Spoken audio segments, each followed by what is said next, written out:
It's time for Feathered Focus, sponsored by Teton Village Association. On a bright sunny day in the middle of September in 2015, several folks at a potato processing plant outside of Idaho Falls sat down for their lunch and spotted a small white fuzzball on the ground. Upon closer inspection, they realized it was alive and immediately called Idaho Fish and Game. A network of biologists and volunteers worked quickly to get the bird admitted into Teton Raptor Center's rehabilitation clinic by late the very same day she was found. The bird was around 10 days old and in very poor condition.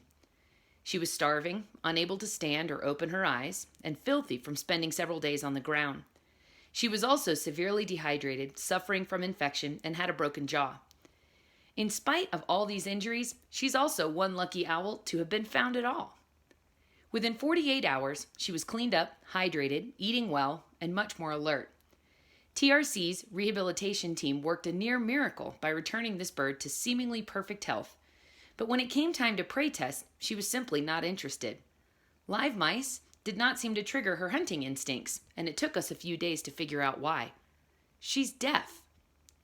Barn owls typically have some of the best hearing on Earth, in addition to having the quietest flight. There are studies that suggest barn owls can hear a mouse's heartbeat from up to 10 feet away, and they're incredibly proficient hunters on even the darkest of nights. We're not sure if Manzana, as she's now named, hatched deaf and her parents threw her out of the nest knowing she would not survive, or if she was grabbed by a predator and dropped, resulting in head trauma and deafness. But either way, she's not a candidate for release back into the wild. Manzana is the Spanish word for apple. Barn owls are nicknamed the apple-faced owl because their face looks a bit like you sliced an apple in half and their eyes are the seeds. Barn owls live in vast open spaces and feed almost exclusively on small rodents such as moles, voles, and mice.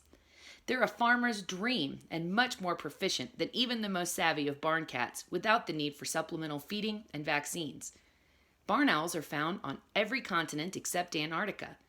They may pop up just about anywhere, including the Galapagos Islands, nearly 600 miles off the coast of South America.